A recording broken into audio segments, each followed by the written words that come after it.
ماشاءاللہ لا حول ولا قوة الا باللہ العلی العظیم اعوذ باللہ من الشیطان الرجیم بسم اللہ الرحمن الرحیم الحمدللہ رب العالمین والعاقبۃ للمتقین والنار للمنافقین الصلاة والسلام علی سیدنا ونبینا وشفیع ذنوبنا وطبیب قلوبنا ومولانا ابی القاسم محمد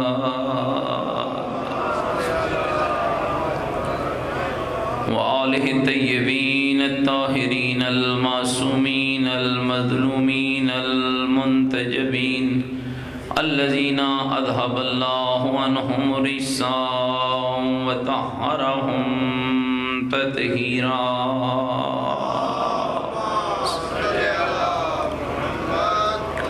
ورحمت اللہ علی احبابہم وشیعتہم وموالیہم ومحبیہم اجمعین ولعنت اللہ علی اعدائہم ملعونین اما بعد فقط قال الحکیم فی القرآن المجید وقولہ الحق وهو اصدق القائلین بسم اللہ الرحمن الرحیم یرفع اللہ الذین آمنوا منکم والذین اوتوا العلم درجات قال الرسول صلی اللہ علیہ وآلہ وسلم العلم نور یقذفہ اللہ فی قلوب اولیائہ قال امیر المؤمنین علیہ الصلاۃ والسلام رضینا قسمت الجبار فینا لنا علم وللعداء مال بلند تر صلوات پڑھے محمد صلی اللہ علی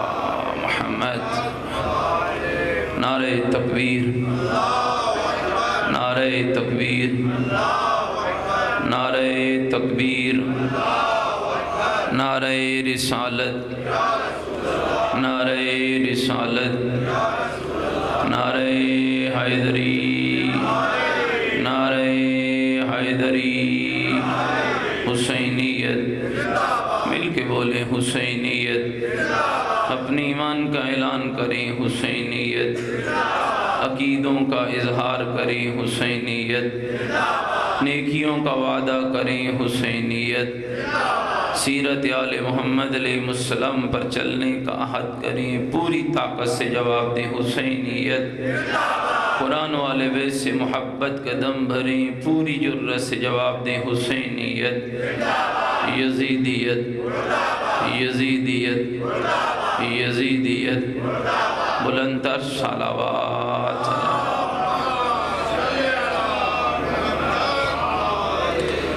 میرے ساتھ قابل احترام دوستو بزرگوں عزیزوں آپ کی خدمت میں قرآن مجید و فرقان حمید کی سورہ مبارکہ مجادلہ کی ایک آیہ مجیدہ تلاوت کرنے کا شرف حاصل کیا جس میں اللہ رب العزت ارشاد فرماتے ہیں کہ میں اللہ دو قسم کے لوگوں کے درجے بلند کرتا ہوں ایک اس کا درجہ جو صاحب ایمان ہوتا ہے اور دوسرا اس کا درجہ جو صاحب علم ہوتا ہے 1400 سال کی تاریخ گواہ ہے اقتدار پیسہ دولت ہر کسی کے پاس رہا لیکن 1400 سال کے اس طویل عرصے میں جب بھی زمانے کو علم کی ضرورت پڑھی تو ایک ہی دروازہ نظر آیا جس سے مصطفیٰ مرتضیٰ کی صورت میں بنا کر گئے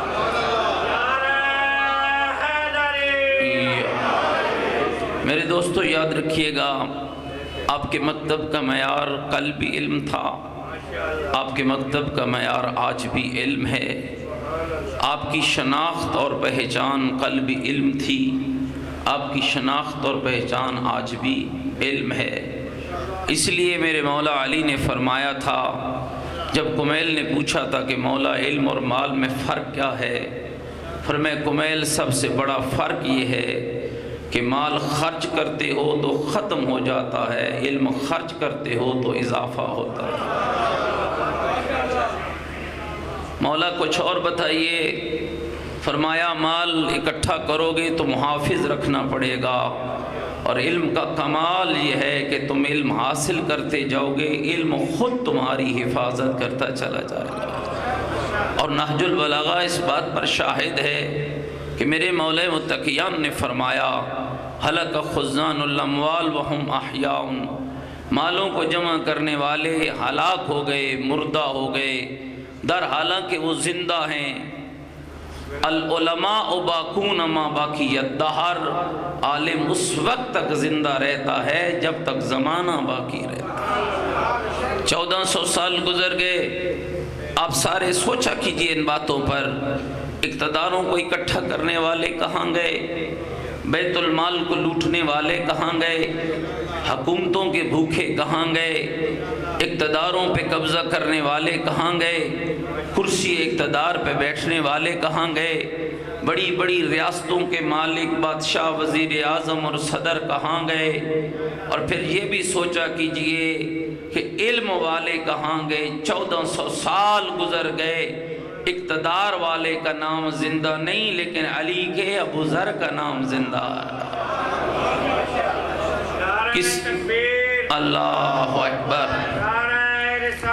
یا رسول اللہ، یا کوئی میری گل سمجھ آ رہی ہے میرے دوستو؟ آج 1400 سال گزر گئے، سوچا کیجئے 20 سمیت دمار کی مثال دیتے ہو، ابو ذر غفاری کی مثال دیتے ہو، مالک اشتر کی مثال دیتے ہو، سلیمان محمدی کی مثال دیتے ہو۔ ان لوگوں کا کمال کیا تھا؟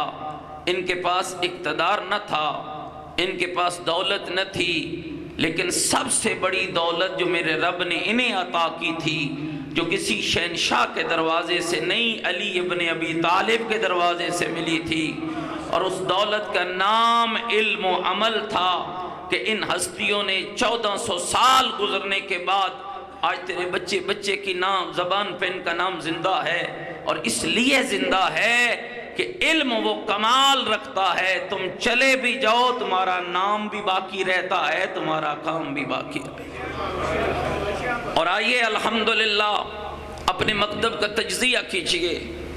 آج کتنی شدت کے ساتھ ایک موضوع تھا جو میں نے آپ کے اسی امام برگاہ کے باہر 28 سفر کو بیان کرنا شروع کیا، لیکن قلت وقت کے باعث پورا نہ کر سکا، اور آج پھر مولانا نے مجھے اسی عنوان سے بات کرنے کا حکم بھی دیا، تو میں چند باتیں عرض کرنا چاہتا ہوں۔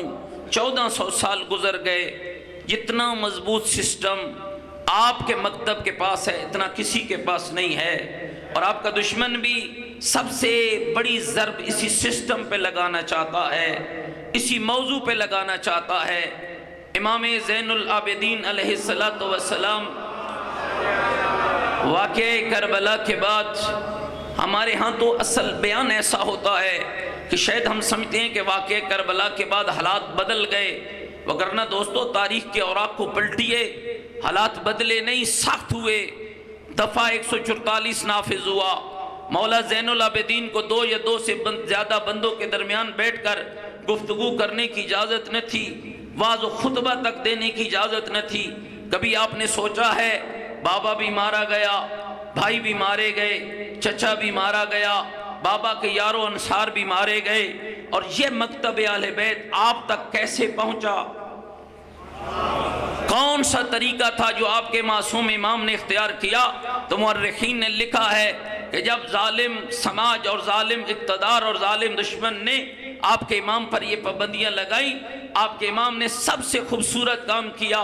غلاموں کا ایک سلسلہ تھا، پوری دنیا سے، پورے علاقوں سے امام چند غلاموں کو خریدتے، اپنے پاس بلاتے، اپنے نانے کا دین سکھاتے، عید کا چاند نمودار ہوتا، انہیں راہ خدا میں آزاد کرتے۔ دشمن سمجھتا تھا غلام لا رہے ہیں، امام انہیں آزاد کر کے فرماتے جاؤ اپنے وطن واپس چلے جاؤ۔ مولا ہم کیا کریں؟ کہ جو میں نے سکھایا ہے اسے لوگوں تک پہنچاؤ تاکہ دنیا کو خبر ہو جائے حسینیت کیا ہے اور یزیدیت کیا ہے۔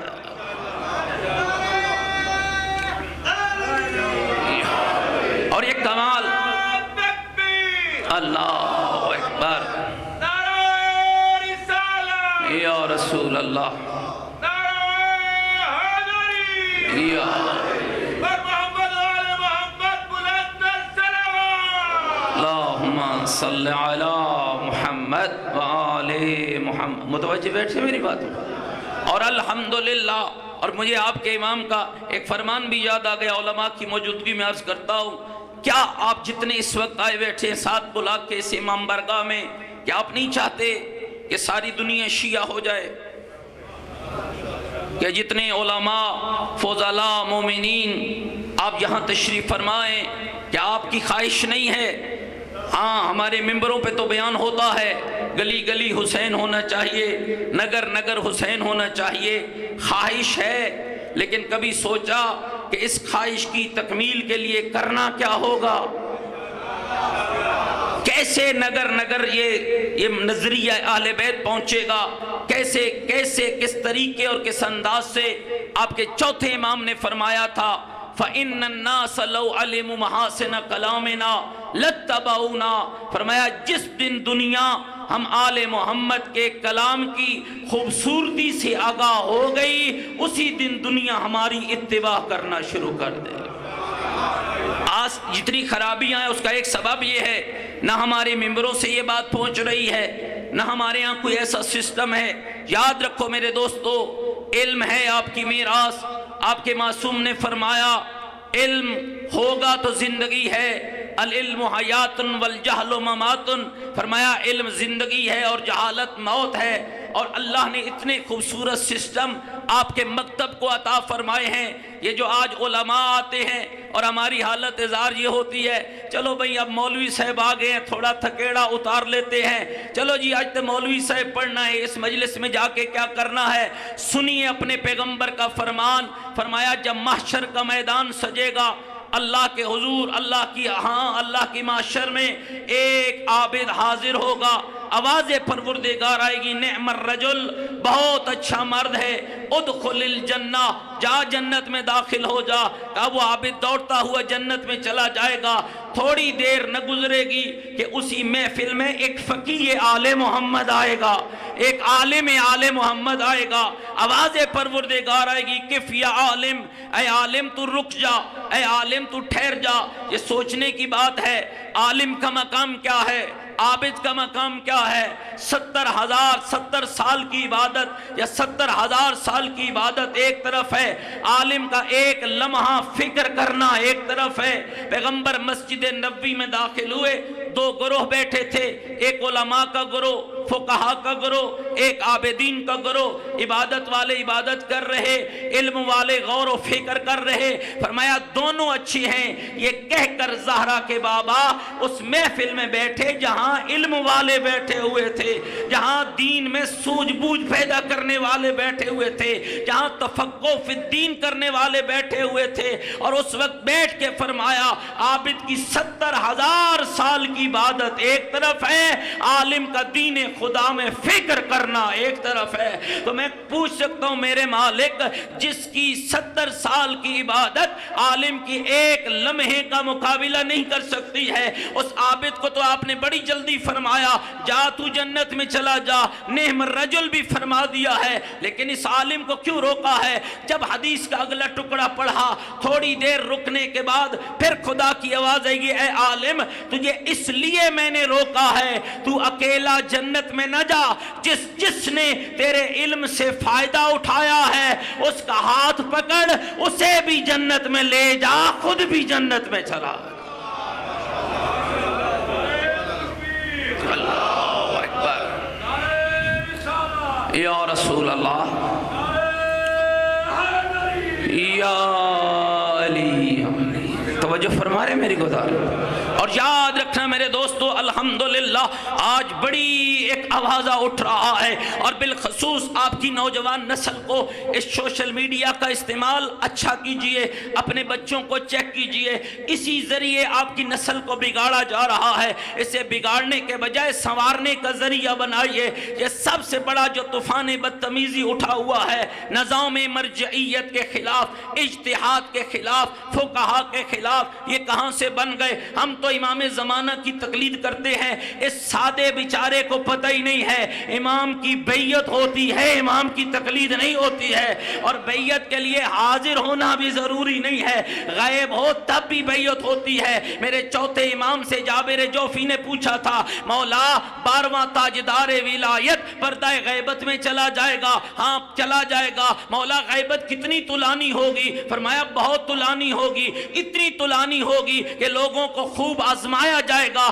مولا کتنا آزمایا جائے گا؟ فرمایا اتنا آزمایا جائے گا کھرے الگ ہو جائیں گے، کھوٹے الگ ہو جائیں گے، دودھ کا دودھ ہو جائے گا، پانی کا پانی ہو جائے گا۔ مولا جو توجہ رکھنا، مولا جو آپ کے 12ویں کی غیابت میں ان کے اوپر ایمان رکھنے والے ہوں گے، ان کا مقام آپ کی نگاہ میں کیا ہوگا؟ تو میرے چوتھے امام نے فرمایا تھا، جابر جو ہمارے 12ویں کی غیابت میں ہمارے 12ویں کی امامت و ولایت پہ قائم رہیں گے، ان کا مقام میرے نانا محمد کے ساتھ مل کر جہاد کرنے والوں سے بھی زیادہ ہوگا۔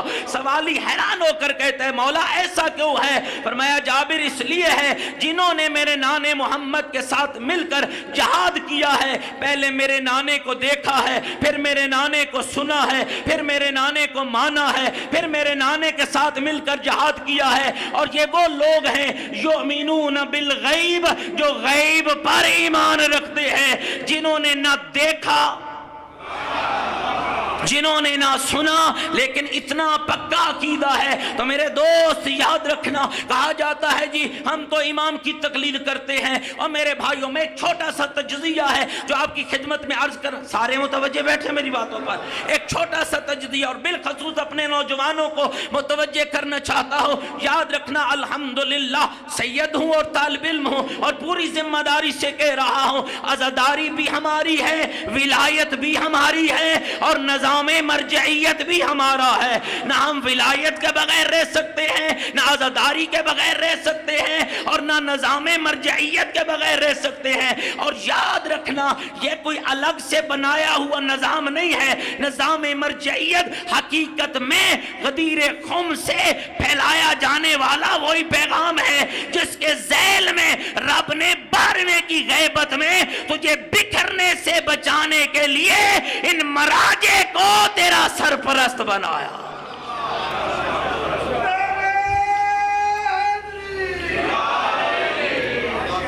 کوئی میری گل سمجھ آ رہی ہے میرے دوستوں کو؟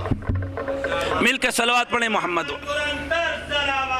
اللہ صلی علی محمد، بار دیگر بھی ایک بلندتر صلوات پڑھیں محمد۔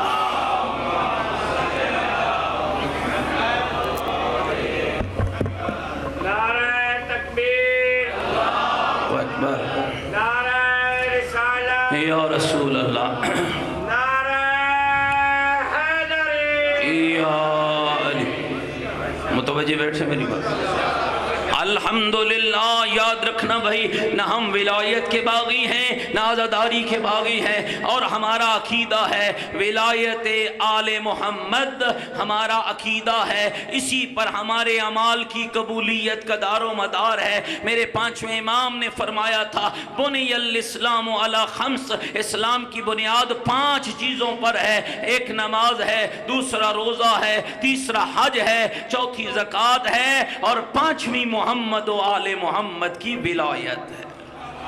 کوئی اس میں شک نہیں ہے۔ اور 8ویں امام نے بھی فرمایا تھا، لا تدع عمل الصالح والاجتہاد فی العبادہ اتقالا علی حبنا ولا تدع حب آل محمد اتقالا علی العبادہ۔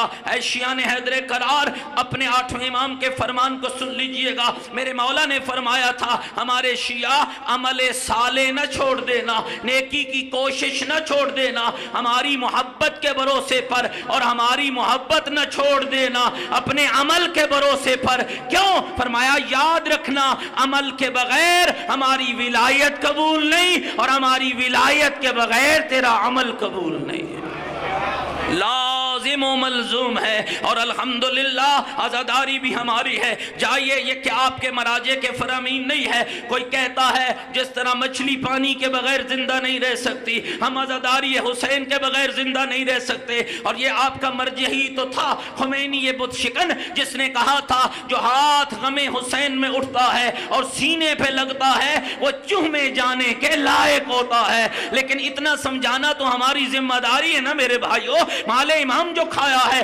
اتنا بتانا تو ذمہ داری ہے کہ جو ہاتھ غم حسین میں اٹھتا ہے اس میں نشہ اچھا نہیں لگتا ہے، اس میں حرام اچھا نہیں لگتا ہے، اس میں بےہودگی اچھی نہیں لگتی ہے۔ جو ہاتھ یا حسین کہہ کر تیرے سینے پہ لگتا ہے اس ہاتھ میں اچھا لگتا ہے، یا اللہ کا قرآن اچھا لگتا ہے، یا علی کی نہج البلاغہ اچھی لگتی ہے۔ اے میرے دوستو بزرگوں غور کیجئے گا، الحمدللہ یعنی یہ ایک سسٹم ہے مکتب اہل بیت کا۔ آج دنیا سوچنے پر مجبور ہے، 1400 سال گزر گئے ہیں کہ سسٹم کے تحت شیعت آ رہی ہے۔ 10 ہجری، توجہ رکھنا میری گزارش پر، 10 ہجری 18 ذی الحج غدیر خم کا میدان سجا تھا، پلانوں کا منبر بنا تھا، امیر المومنین کو پیغمبر نے بلایا تھا، علی کا ہاتھ پکڑ کے دکھایا تھا اور ہاتھ بلند کر کے فرمایا تھا من کنت مولا ہو فہذا علی مولا، جس کا میں مولا اس کا، مل کے بولو، جس کا میں مولا اس کا علی مولا۔ ایک سسٹم بنایا اپنے بعد، نبوت کے بعد امامت اور عصمت کا سسٹم، امامت و ولایت کا سسٹم۔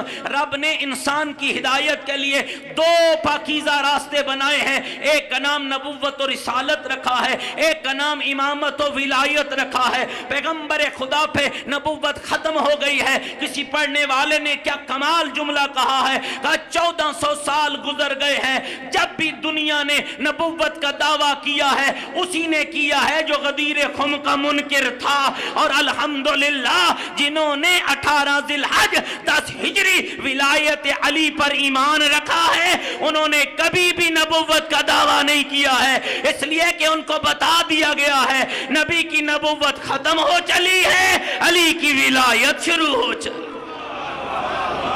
ان کو یہ باور کرایا گیا ہے، ان کو یہ سکھایا گیا ہے۔ لیکن میرے دوستو ذرا غور کیجئے گا، 10 ہجری ہے، 18 ذی الحج ہے، امیر المومنین کی ولایت کا اعلان ہوا، 11 ہجری ہے، 28 صفر ہے، پیغمبر خدا کی رحلت ہو گئی، پیغمبر دنیا سے چلے گئے۔ آپ شیعوں کے عقیدے کے مطابق مسند امامت و ولایت پہ امیر المومنین بیٹھ گئے۔ 40 ہجری 21 ماہ رمضان امیر المومنین کی شہادت ہوئی، مسند امامت پہ امام حسن بیٹھ گئے۔ 50 ہجری 28 صفر امام حسن کی شہادت ہوئی، مسند امامت پہ امام حسین بیٹھے۔ 10 محرم عصر عاشور 61 ہجری امام حسین کی شہادت ہوئی، مسند امامت پہ امام زین العابدین بیٹھے۔ 95 ہجری 25 محرم امام زین العابدین کی شہادت ہوئی، مسند امامت پہ امام محمد باقر بیٹھے۔ 114 ہجری 7 ذی الحج امام محمد باقر کی شہادت ہوئی، مسند امامت پہ امام جعفر صادق بیٹھے۔ سلسلہ چلتا رہا۔ 255 ہجری 15 شعبان کی شب تھی جب رب نے آل محمد کے گھر میں ایک ایسی پاکیزہ ہستی کو پیدا کیا جس کا نام نانے کے نام پہ محمد تھا، لقب قائم مادی ہادی۔ توجہ چاہتا ہوں ذرا تسلسل سے سنتے آئیے۔ 255 ہجری 15 شعبان آپ کے 12ویں آقا کی ولادت ہوتی ہے۔ 260 ہجری 8 ربیع الاول 11ویں امام کی شہادت ہے۔ مسند امامت پہ کون بیٹھے؟ تھوڑا بولنا میرے نال بھائی۔ 11ویں امام کی شہادت کے بعد مسند امامت پہ کون بیٹھے؟ 12ویں مولا۔ ذرا مل کے صلوات پڑھیں مولا کے ظہور کے لیے۔ صلی علی محمد وآل محمد۔ 12ویں امام بیٹھ کے مسند امامت پہ۔ اب امام کا شروع ہوا غیبت صغرا کا دور۔ کیا غیبت صغرا والا عقیدہ حق ہے یا نہیں؟ سب مانتے ہو؟ سب کو ایمان ہے کہ امام غیبت صغرا میں گئے؟ کیا سلسلہ تھا؟ میں اپنے نوجوانوں سے بات کرنا چاہتا ہوں۔ غیبت صغرا کا دور کیا تھا؟ 4 امام کے نائب 260 ہجری سے لے کر 329 ہجری تک 69 سال، یہ بار نے 72 سال لکھا. 4 امام کے نائب، لوگ آتے نائب تک، نائب جاتا امام تک، ایسے ہی سلسلہ چلا. بولنا میرے نال بھائی. لوگ آتے نائب تک، نائب جاتا امام تک، مسئلہ فقہی بھی پوچھتے، مسئلہ عقیدہ بھی پوچھتے، دنیا کے مسائل بھی پوچھتے، دنیا کی مشکلات بھی حل کراتے. جب 329 ہجری کا چاند نمودار ہوا، امام نے اپنے آخری نائب کو فرمایا آج کے بعد میرا غیبت صغرا کا سلسلہ ختم، میں جا رہا ہوں غیبت کبرا میں، اب جیسے مرضیہ کرتے رہنا. ایسے کہا میرے بعد جو آئے جیدے مرضی ٹور بینا.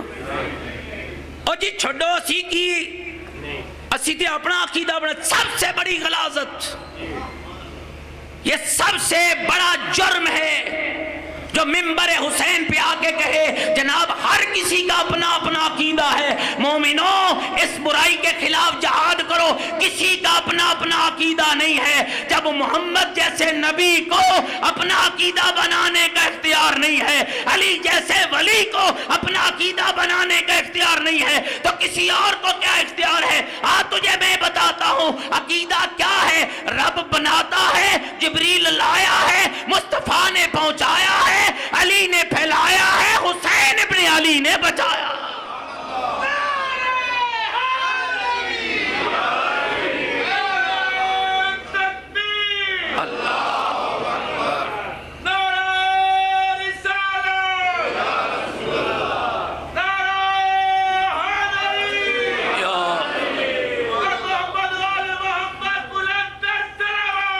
اللہم صل علی محمد وآل محمد. متوجہ بیٹھے میری بات.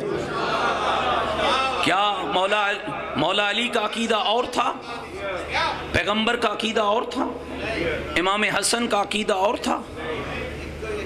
کتنے امام ہیں آپ کے؟ بولو نا، اچھا بولو. 12 کا ایک عقیدہ ہے یا الگ الگ ہے؟ ہر امام کے صحابی، امیر المومنین کے صحابی تھے میثم تمار، عمار یاسر، مالک اشتر، ابو ذر غفاری. عقیدہ الگ الگ تھا یا ایک تھا؟ امام حسین کے صحابی تھے حبیب ابن مظاہر، مسلم ابن اوسجہ، زہیر ابن کین. عقیدہ الگ الگ تھا یا ایک تھا؟ نہ میرے بھائی غلط نہ کہنا، نہ سننا، نہ ماننا. عقیدہ بندہ نہیں بناتا، رب نے بنا کر بھیجا ہے. اور الحمدللہ تیرے مذہب کا اعلان ہے الیوم اکملت لکم دینکم واتممت علیکم نعمتی ورضیت لکم الاسلام پر ایمان.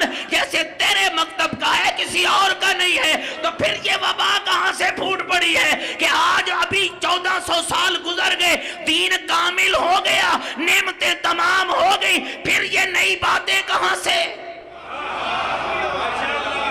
کیوں سمجھ نہیں لگتی ہے مجھے کہ یہ کہیں کوئی سازش چل رہی ہے اور کوئی سازشی عناصر ہیں جو تیرے اندر سے نہیں چھڈو جی چھڈو، سانو لڑائی جھگڑا. میں بھی یہی کہتا ہوں، یہ نہیں کہتا کہ تم لڑائی جھگڑا کرو، لیکن عقل تو استعمال کرو، آنکھیں تو کھولو، ذہن تو کھول کے دیکھو کہ اتنا پاکیزہ سسٹم ہے. 329 ہجری تک اگر اس دور کے شیعوں کو رہبر و رہنما کی ضرورت تھی تو تمہیں نہیں.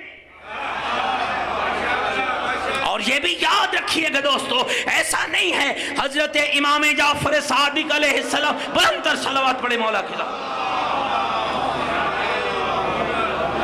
امام کے دور کے اندر حضرت ابو بصیر شاگرد ہیں امام کے، ان کے علاقے کے لوگ آئے، دور دراز کے رہنے والے. کہا جی کہاں لکھی ہوئی ہے تکلیف؟ انہوں نے امام سے آ کر کہا مولا ہم آپ تک نہیں پہنچ سکتے ہیں، فقہی مسئلہ ہمیں دریافت کرنا ہوتا ہے، آپ تک آنا ممکن نہیں ہے. مولا فرمائیے ہم کیا کریں؟ فرمایا کیا تمہارے علاقے میں میرا ابو بصیر نہیں؟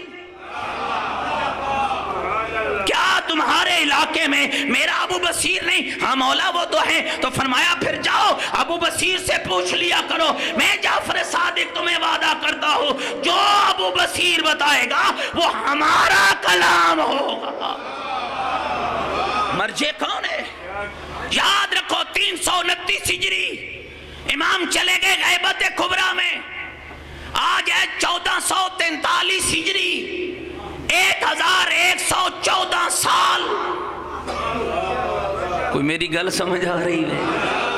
امام کو غیبت کبریٰ میں گئے ہوئے ہو گئے 1114 سال. دین ہے کہاں سے آیا؟ امام تو غیبت کبریٰ میں. ملاقات کی ہے آپ نے امام سے؟ کوئی ہے آپ میں دعویٰ کرنے والا؟ ماشاءاللہ سرگودے اور گردنوا کے بڑے بڑے مومن عزادار بیٹھے ہو، کر سکتے ہو دعویٰ کہ میں جناب امام سے ملاقات کر کے آیا ہوں اور میں نے امام سے نماز بھی پوچھی ہے، امام سے میں نے کلمہ بھی پوچھا ہے، امام سے میں نے وضو بھی پوچھا ہے، امام سے میں نے طہارت بھی پوچھا ہے، اور مجھے نہیں سمجھ آتی ہے دوستو، مرضی کا مسئلہ پوچھنا ہو تو مولوی اچھا ہے، میراث پوچھنی ہو تو مولانا صاحب قبلہ ہمیں لکھ دیجئے، عدالت والا نہیں مانتا ہے. او خدا کے بندے، عالم لکھ کر نہ دے تو دنیا کی عدالت نہیں مانتا ہے. تو کیا سمجھتا ہے علماء کے بغیر جو حالات سے پوچھ کر عمل کرے گا تو رب مان لے گا؟ نا میرے دوستو بزرگوں یاد رکھنا، اور یہ جملے بھی میرے نہیں ہیں، یہ آپ کے ائمہ کے جملے ہیں. اما الحوادث الواقعہ فرجو الی روات حدیثنا. ہماری غیبت کبریٰ میں جب زمانے کے مسائل پیش آ جائیں ان کی طرف رجوع کرنا جو ہماری حدیثوں کی روایت کرنے والے ہیں. کہا جاتا ہے یہ یاد رکھنا نہ میرے بھائی، مرجعیت کوئی نیا نظام نہیں ہے. حقیقت میں غیبت کبریٰ کے اندر آل محمد کا دیا ہوا وہ سیٹ اپ ہے جس نے تمہیں گمراہی سے بچا لیا ہے. اور جتنے بھی مراجع ہیں جا کر ان کی کتابوں کو پڑھیے. ہر مرجع جب مسئلہ بیان کرتا ہے نیچے ایک جملہ لکھتا ہے واللہ عالم بالصواب. جتنی میری ہمت تھی، جتنی میری تحقیق تھی، میں نے اس مسئلے کو بیان کر دیا ہے. آگے رب بہتر جانتا ہے کہ اس مسئلے کا حل کیا ہے. جتنا میرے پاس تھا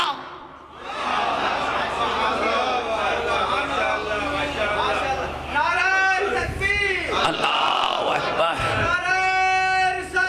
یا رسول اللہ یا اللہم صلی علی محمد وآل محمد. بزرگان تشریف فرما ہے. بس بات کو ختم کرتا ہوں اور وقت بھی میرا ختم ہو گیا ہے. میرے دوست اور بزرگوں یاد رکھو، ان سازشوں کے خلاف اپنا کردار ادا کیجئے. ان علماء کے دستے بازو بنیے. حیران ہوں گے 2014 میں رب نے مجھے سعادت نصیب فرمائی جب ہم نجف اشرف گئے. آیت اللہ العظمی سید علی سیستانی دام ظلہ العالی سے ملاقات کی ہے. کیا نورانی چہرہ تھا اور کیا پاکیزہ گفتگو تھی. پہلا جملہ کہا، وہ نہیں جانتے سات بلاک کہاں ہے، وہ نہیں جانتے سرگودا کہاں ہے، وہ نہیں جانتے پنجاب کہاں ہے. پہلا جملہ کہا. اگر مزید تائید چاہیے پروفیسر عابد حسین صاحب میرے ساتھ تھے، مولانا حامد علی صاحب میرے ساتھ تھے، جائیے ان سے پوچھئے گا. پہلا جملہ سید بزرگوار نے فرمایا، کہا میں ہر صبح کی نماز کے بعد ہر پاکستانی شیعہ کے حق میں خیر کی دعا کرتا. آپ کو جانتے نہیں ہیں، آپ سے واقف نہیں ہیں. اور اگلا جملہ ارشاد فرمایا، ہم نے کہا قبلہ ہم واعظ ہیں، خطیب ہیں، نصیحت کیجئے. فرمایا جب بھی منبر ملے مومنوں کو آگاہ کرنا کہ مومن پہچان مومن کا حق تیری گردن پر کیا ہے. یہ سب سے ضروری ہے کہ اس مکتب کو پہچانیے، اس کی تعلیمات کو پہچانیے، اس کا تحفظ کیجئے. غیبت امام زمان میں واجب ہے ہر مومن پر، خالی علماء پر نہیں، آپ پر بھی واجب ہے. جو جتنے بانی حضرات آئے بیٹھے آپ پر بھی واجب ہے. حقیقت سنیے، حقیقت بیان کیجئے اور حقیقت پسندوں کو اپنے پاس بلائیے. اس دین پہ غور کیجئے، اس دین کو تنہا مت چھوڑیں. آپ کو نہیں پتا ہے اس دین کو بچانے کے لیے زہرا کا بھرا گھر لٹ گیا. کتنا خرچ ہوا ہے آل رسول کا. کون لٹا ہے، کس کے گھر چلے ہیں. کس کی بیٹیاں بازار گئی ہیں، کس کے بچوں کی گردنیں کٹی ہیں، کن کے سینے چھلنی ہوئے ہیں۔ منصور دوان کی ملعون کا زمانہ تھا، آدھی رات کا وقت تھا، امام صادق کے گھر کو آگ لگی، جلتی ہوئی آگ سے جعفر صادق نے اپنی بیٹیوں اور بیٹوں کو اٹھایا۔ راوی کہتا ہے دوست و مددگار یار و انصار آ گئے، آگ بجھ گئی، بس ایک جملہ، آگ بجھ گئی۔ راوی کہتا ہے میں نے دیکھا امام ایک کونے میں بیٹھ کے دھاڑے مار کے رو رہے ہیں۔ کہتے ہیں میں چلتا ہوا امام کے قریب گیا تسلی دینے کے لیے بڑھا، میں نے کہا مولا آگ بجھ گئی ہے، کوئی نقصان جانی نقصان نہیں ہوا ہے، مولا کیوں رو رہے ہو؟ چیخ مار کے جعفر صادق نے کہا میں اس آگ کو یاد کر کے نہیں رو رہا۔